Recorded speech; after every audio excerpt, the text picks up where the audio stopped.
افسانہ شکاری عورتیں، تحریر سعادت حسن منٹو، تجزیہ و خلاصہ۔ یعنی وہ افسانہ جس میں منٹو کا دوغلا پن سامنے آتا ہے۔ ویڈیو میں آگے جانے سے پہلے آپ کی خدمت میں گزارش ہے کہ اگر ابھی تک آپ نے ہمارا چینل سبسکرائب نہیں کیا ہے تو چینل سبسکرائب کرنے کی درخواست ہے۔ افسانہ شکاری عورتیں جیسا کہ نام سے ظاہر ہے ایسی عورتوں کے بارے میں لکھا گیا ہے جو شکار کی تلاش میں ہوتی ہیں۔ یعنی مرد شکاری تو مشہور ہیں جو عورتوں کی تلاش میں پھرتے رہتے ہیں، لیکن یہاں یہ ایک انوکھا موضوع ہے کہ ایسی عورتوں کا ذکر ہے جو مردوں کی تلاش میں ہوتی ہیں اور ان سے اپنا کام نکلواتی ہیں، چاہے وہ کام اجرت پر ہو یا شوقیہ، لیکن بہرحال وہ شکار کی تلاش میں نکلتی ہیں۔ جہاں بھی شکار ملا دبوچ لیا۔ ظاہر سی بات ہے ایسے شکاریوں کے دام میں پھنسنے کے لیے بہت سے لوگ تیار ہوتے ہیں، لیکن اس افسانے میں ایک عجیب بات یہ ہے کہ ان شکاری عورتوں کے واقعات کو منٹو نے اپنی زندگی سے جوڑا ہے اور اپنی زندگی میں پیش آمدہ واقعات کا ذکر کیا ہے۔ اس افسانے میں منٹو نے جیسا اپنے آپ کو بھولا بالا اور سیدھا سادے طبیعت کا ظاہر کیا ہے، انتہائی دوغلے پن کا عکاس ہے۔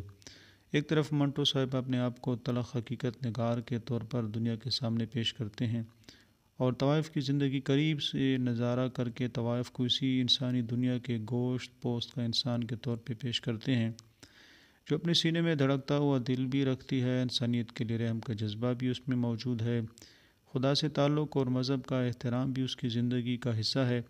بس فرق اتنا ہے کہ اس کی روزی کمانے کا دھندا برا ہے۔ حالانکہ بہت سے لوگ دوسرے طریقوں سے حرام کی کمائی کھاتے ہیں لیکن دنیا میں قابل نفرت نہیں سمجھے جاتے، تو پھر طوائف کو بقول منٹو کیوں اتنی نفرت کی نگاہ سے دیکھا جائے؟ ہاں، تو ہم بات کر رہے تھے کہ منٹو جہاں طوائف کی خلوت و جلوت میں اچھائی کے پہلو تلاش کر کے اسے اس دنیا کا ایک معزز شہری بنانے پر تلا ہے، وہاں شکاری عورتیں کے افسانے میں خود کو انتہائی پاک باز اور نیک سیرت ظاہر کرتا ہے۔ شکاری عورتیں اسے کئی مقام پر ملی لیکن منٹو کے بقول کہ اس نے ان کو منہ نہیں لگایا اور حرف غلط سمجھ کر ان کو دھتکار دیا۔ عجیب بات ہے کہ ایک طرف منٹو صاحب ان کے پیشے کو برا نہیں سمجھتے اور دوسری طرف ان کے قریب بیٹھنا بھی پسند نہیں کرتے۔ یہ ایک عجیب طرفہ تماشا ہے۔ ان کے بقول ایک شکاری عورت بن بلائے ان کی وکٹوریا میں آ کر ان سے بے تکلف ہونے لگی تو حضرت نے ان کو ایک ٹیکسی والے کے حوالے کیا جو اسے خوشی خوشی لے گیا۔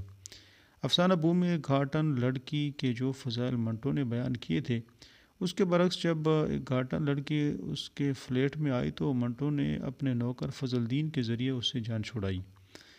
ایک عورت کا ذکر کیا جو ان کے ساتھ تانگے میں آ کر بیٹھی تو منٹو صاحب اسے ریڈیو اسٹیشن میں الجھا کر خود رفو چکر ہو گئے۔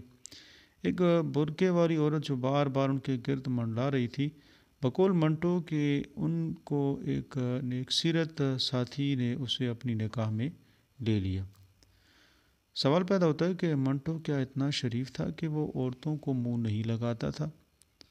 ایک طرف وہ ان عورتوں کے ساتھ ہمدردی جتاتا ہے جبکہ دوسری طرف خود ان کو انتہائی نفرت سے دھتکارتا ہے، جس ایک بات صاف ذہن میں آتی ہے کہ منٹو بے رحم حقیقت نگار ہونے کے علاوہ دوغلے پن کا بھی شکار تھا، جس کی دلیل یہ افسانہ شکاری عورتیں ہیں۔